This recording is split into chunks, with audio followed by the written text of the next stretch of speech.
आज इस रोहतक के चुनावी मीडिया सेंटर में सभी पत्रकार साथियों को जय श्री राम। और आज जो 3-4 जानकारियां मैं आप सबसे साझा करूँ। हमारे देश के प्रधानमंत्री और दुनिया के सबसे पॉपुलर नेता माननीय प्रधानमंत्री नरेंद्र मोदी जी की कल एक जन आशीर्वाद रैली जो सोनीपत लोकसभा की गोहाना विधानसभा और नेशनल हाईवे सुबह 10 बजे एक विशाल जनसभा को संबोधित करेंगे। और इसमें हमारे 22 विधानसभाओं के कार्यकर्ता 22 विधानसभाओं के जो चुनाव लड़ने वाले प्रत्याशी उसमें उपस्थित रहेंगे। सोनीपत लोकसभा की 9 विधानसभा है, रोहतक लोकसभा की 9 विधानसभा है और पानीपत जिला की 4 विधानसभा। 22 विधानसभाओं का ये विशाल जन आशीर्वाद रैली कल सुबह 10 बजे देश के लोकप्रिय प्रधानमंत्री नरेंद्र मोदी जी का मार्गदर्शन और हरियाणा की जनता का आशीर्वाद लेने के लिए कल पहुंचेंगे। और कल का एक विशेष दिन भी है। कल का जो विशेष दिन है, पंडित दीनदयाल उपाध्याय जी जो भारतीय जनता पार्टी का विचार जब जनसंघ की स्थापना हुई उस समय संगठन महामंत्री के नाते से जिन्होंने काम किया, बाद में जनसंघ के राष्ट्रीय अध्यक्ष भी रहे, दीनदयाल उपाध्याय जी की जयंती का भी शुभ अवसर 25 तारीख को वो भी एक विशेष दिन है। क्योंकि ये जो हमारी सरकार लगातार चल रही है और जो ये अंत्योदय की सरकार है, जो अंतिम व्यक्ति के उदय की जो विचार ये पंडित दीनदयाल उपाध्याय जी ने जो पुस्तकें लिखी, एकात्म मानववाद, ये पुस्तक 21 संस्मरण इस पुस्तक के थे और उसमें पूरा सरकार किस प्रकार से काम करे, सरकार की क्या सोच होनी चाहिए, किस प्रकार से जो ये नए भारत का निर्माण आज भारतीय जनता पार्टी की लोकप्रिय सरकार के माध्यम से जो देश में परिवर्तन आप देख रहे हैं, ये विचार दीनदयाल उपाध्याय जी का जो दिया हुआ विचार है उस पर हमारी सरकार ने काम किए। और जब तक अंतिम व्यक्ति का विकास नहीं होता तब तक देश विकास में आगे नहीं बढ़ता, ये हमारा मूल मंत्र है। और सबका साथ, सबका विकास, सबका प्रयास और सबका विश्वास भी उसी एकात्म मानववाद से आया। उसके बाद 26 तारीख को देश के लोकप्रिय प्रधानमंत्री नरेंद्र मोदी जी इस पूरे देश की जनता के साथ, पूरे भारतवर्ष के सभी भारतीय जनता पार्टी के कार्यकर्ताओं के साथ भी, और क्योंकि जम्मू कश्मीर और हरियाणा में चुनाव चल रहे हैं उसके लिए ये विशेष भी रहेगा कि हमारे हरियाणा प्रदेश के भी जो 20,629 बूथ पूरे हरियाणा प्रदेश में हैं, प्रत्येक बूथ के कार्यकर्ताओं से नमो ऐप के माध्यम से सीधा संवाद लोकप्रिय प्रधानमंत्री नरेंद्र मोदी जी का रहने वाला है। 12:30 बजे का समय उसका रहेगा। और भारतीय जनता पार्टी की संगठन की जो रचना है 4317 हमारे शक्ति केंद्र है। सभी शक्ति केंद्रों पर पार्टी के कार्यकर्ता सामूहिक रूप से बैठ के लोकप्रिय प्रधानमंत्री नरेंद्र मोदी जी की बात को सुनेंगे और सीधा संवाद भी करेंगे। हरियाणा प्रदेश में ऐसे 4 शक्ति केंद्र जिनसे प्रधानमंत्री जी का सीधा संवाद रहेगा, 2 वे रहेगा, दोनों तरफ से वार्तालाप रहेगी। और उससे पहले भी अभी 4 दिन पहले प्रेस वार्ता करके सभी हरियाणा प्रदेश के कार्यकर्ताओं से, सभी हरियाणा प्रदेश के वोटरों से, आम जनमानस से भी कुछ सुझाव मांगे गए थे। उन सुझावों के ऊपर भी जो जनता की तरफ से गए, देश के लोकप्रिय प्रधानमंत्री नरेंद्र मोदी जी उन पर भी कुछ ना कुछ अपनी राय व्यक्त करेंगे और सीधा सवाल भी जो कार्यकर्ता करेंगे उसका भी जवाब देंगे। इस प्रकार से एक सीधा संवाद, जनता से सीधा संवाद देश के लोकप्रिय प्रधानमंत्री नरेंद्र मोदी जी करेंगे। मोदी जी ऐसे प्रधानमंत्री हैं जो प्रत्येक महीने अपने मन की बात भी करते हैं। उसके साथ साथ चुनाव के समय में भी ऐसा सीधा संवाद, ये एक अच्छी लोकतंत्र की परंपरा को, लोकतंत्र की मर्यादा को, लोकतंत्र को मजबूत करने का एक जो काम भारतीय जनता पार्टी की जो सोच है, हमारे देश के प्रधानमंत्री उसको पूरा करेंगे। और आप सबने देखा है कि किस प्रकार से जो कांग्रेस पार्टी का चाल चरित्र चेहरा आज स्पष्ट हुआ है, किस प्रकार से कांग्रेस पार्टी दलित विरोधी, ओबीसी विरोधी जो मानसिकता कांग्रेस पार्टी की है, वो उनके बयानों से, उनके व्यवहार से पूरे देश की जनता ने देखा है, हरियाणा प्रदेश की जनता ने देखा। जिस प्रकार से आज दलित विरोधी बयान कांग्रेस पार्टी के आए, किस प्रकार से दलित नेताओं के साथ किस प्रकार का व्यवहार, ओबीसी समाज के नेताओं के साथ किस प्रकार का व्यवहार आज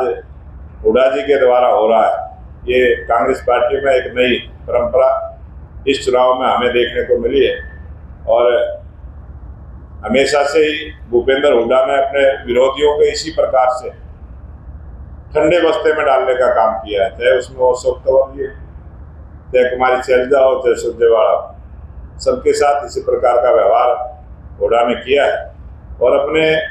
पुत्र को आगे बढ़ाने के लिए जो पुत्र मोह में आज कांग्रेस पार्टी फंसी हुई है, जिस प्रकार से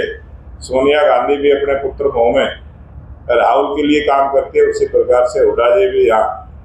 हरियाणा में अपने पुत्र मोह में इतने अंधे हो चुके हैं कि दूसरे सभी नेताओं का अपमान करने का काम किया है। और कांग्रेस का असली चाल चरित्र चेहरा उनके बयानों से, उनके व्यवहार से आप सभी ने देखा है कि जिस प्रकार से राहुल गांधी ने अमेरिका में जाकर, विदेश में जाकर, और ये राहुल गांधी की एक आदत बन गई है, और वो आदत भी नहीं है, वो सच्चाई भी है उनकी, कि जब वो कहीं उत्तर प्रदेश में जाएंगे तो हरियाणा प्रांत की बुराई करेंगे, जब वो राजस्थान में जाएंगे तो हरियाणा की भी बुराई करेंगे, उत्तर प्रदेश की भी बुराई करेंगे, जब वो केरल के किसी प्रांत में जाएंगे तो उत्तरी भारत के सभी प्रांतों की बुराई करने का काम करेंगे। और जब वे विदेश में जाते हैं तो विदेश की भूमि पर जाकर वो पूरे देश की बुराई करने का काम करते हैं। पूरे देश के 140 करोड़ लोगों का अपमान करने का अनेक बार ऐसे उदाहरण आए। जब वो अपने नानी के घर जाते हैं, इंग्लैंड में जाते हैं, तब भी इसी प्रकार के बयान देते हैं। तो ये कांग्रेस का चाल चरित्र चेहरा आज जो जनता के सामने आया है, और अभी जो आज अखबार में पढ़ने को मिला, आप सबने भी उसको देखा होगा, ये किस प्रकार से जो रोजगार की बात हमने अपने संकल्प पत्र में कही थी कि 2 लाख युवाओं को हम रोजगार देने का काम करेंगे बगैर पर्ची खर्ची के। जिस प्रकार से 1,44,000 युवकों को हमने रोजगार देने का काम किया था, पारदर्शिता के साथ किया था, मेरिट के आधार पर किया था, योग्यता के आधार पर किया था, और हमारी सरकार की सोच है उसी प्रकार से हम 2 लाख युवाओं को रोजगार देने का काम करेंगे। वहीं कांग्रेस के जो चुनाव लड़ रहे प्रत्याशियों ने जो बयानबाजी की, वो सब इलेक्ट्रॉनिक मीडिया में, प्रिंट मीडिया में आप सबने देखी है, देश की जनता ने देखी है। और जिस प्रकार के भ्रष्टाचार के जो बात उनके प्रत्याशियों ने कही है कि वो कांग्रेस के नेता पहले अपना घर भरने का काम करेंगे, कांग्रेस के नेता फिर रिश्तेदारों का घर भरने का काम करेंगे, और यहाँ तक भी उन्होंने स्वीकार किया कि बगैर भ्रष्टाचार की सरकार नहीं चलेगी। ये कांग्रेस के नेताओं के बयान सबने देखा, सारे देश ने देखा है। तो और उसी प्रकार का आज पढ़ने को आया कि राहुल गांधी जब दौरा करेंगे तो उसी विधानसभा में आने वाले हैं जहाँ से ये बात शुरू हुई थी। तो इसका मतलब उन्होंने भ्रष्टाचार पर और जो पर्ची खर्ची की बात थी, उन दोनों बातों पर मोहर लगाने का काम किया है। और इसी प्रकार की उन्होंने अपने दौरा बनाने का आज अखबार में पढ़ा है। अब वो कच्चा है पक्का है वो तो कांग्रेस पार्टी के लोग जाने, या जो मीडिया में छपा है, वो जो मीडिया में छपा है कोई ना कोई आधार उस खबर का होता है। अखबारों में भी कोई खबर छपती है तो उसमें सच्चाई होती है, तो उसी सच्चाई को मानते हुए आज ये आकलन हमारा आया है कि जो सोच और विचार और जो चाल चरित्र चेहरा कांग्रेस का है वो जनता के सामने उजागर हुआ है। इस विधानसभा चुनाव में हरियाणा प्रदेश की जनता इन सब चीज़ों का जवाब देने वाली है। और जब 5 अक्टूबर को हरियाणा प्रदेश में वोट पड़ेगी तो हरियाणा का मतदाता 5 तारीख को कमल के फूल का बटन दबाकर भारतीय जनता पार्टी की स्पष्ट बहुमत की सरकार हरियाणा प्रदेश में डबल इंजन की सरकार इस विधानसभा चुनाव में बनने वाली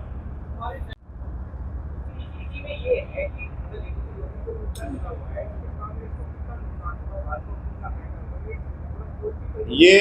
फायदा और नुकसान के लिए कभी भी सोचना ही नहीं चाहिए। हमेशा से ही आदमी का सम्मान सबसे बड़ी चीज होती है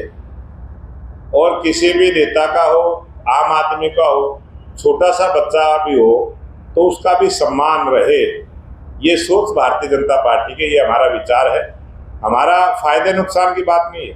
हमारा विचार है कि सभी का सम्मान हो। जो हमारी पार्टी का नारा है, सबका साथ, सबका विकास, सबका प्रयास और सबका विश्वास, ये विश्वास की बात है। इसलिए जो कांग्रेस पार्टी ने जो बयानबाजी की है उसी पर हमने कहा है इसका फायदे नुकसान से कोई लेन देन नहीं।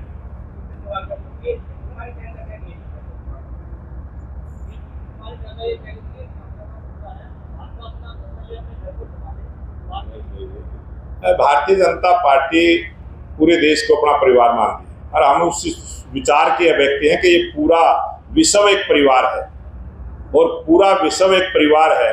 और उस परिवार में अगर कोई गलत बयानबाजी करता है, गलत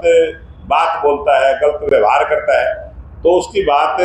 लोकतंत्र में एक ऐसी ताकत है, लोकतंत्र की मर्यादा है, अपनी बात कहने का सबको हक है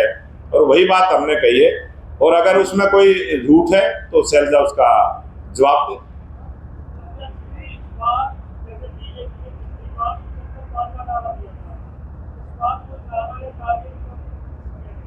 ये इस विधानसभा 2024 का चुनाव का नारा हरियाणा प्रदेश की जनता का मन है और हरियाणा प्रदेश की जनता ने मन बनाया है। हरियाणा प्रदेश की जनता का जो मन आज चुनावी सभाओं के माध्यम से और जिस प्रकार का समर्थन और प्यार हरियाणा की जनता भारतीय जनता पार्टी के नेताओं को जब कार्यक्रमों में देती है, उससे एक विश्वास बना है कि भारतीय जनता पार्टी की कम से कम 62 विधायक जीतने वाले हैं और ऐसा आकलन एक इस चुनावी माहौल में आया है कि कम से कम 62 विधायक भारतीय जनता पार्टी के बने।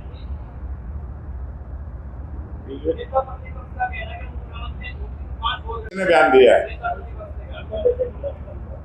अब भूपेंद्र हुड्डा ने जितनी बड़ी बड़ी झूठे बोली है, जिस प्रकार की बयानबाजी उन्होंने पहले भी की है, किस प्रकार से भ्रष्टाचार किया है, किस प्रकार से जमीनों के घोटाले किए हैं, किस प्रकार से उनकी प्रॉपर्टी को ईडी ने अटैच किया है, ये सारे जो झूठ बोलने के, भ्रष्टाचार करने के और झूठ का पुलिंदा जो 7 शर्तें उन्होंने रखी हैं, अपने घोषणा पत्र में रखी है, वो सबसे उजागर होता है और हरियाणा प्रदेश की जनता जागरूक जनता है, वो सब जानती है और इस विधानसभा चुनाव में हरियाणा की जनता उसका जवाब देगी। देवेंद्र कात्यायन है, कन्नौज से चुनाव लड़ रहे हैं, वो बार-बार कहते हैं कि उन्होंने आपकी बहुत मदद की है, आर्थिक तौर पर बहुत मदद की लोकसभा चुनाव में, तो क्या कहेंगे आप उनको ईडी परेशान कर रही है, ईडी की धमकियां मिल रही है? ये व्यक्तिगत बात जो आपने की है, वो उम्मीदवार है, वो मेरा दोस्त रहा है, मेरी मदद की है, मैंने कब मना किया है? तो अच्छी बात है। मैंने इसी बात को ध्यान में रखते हुए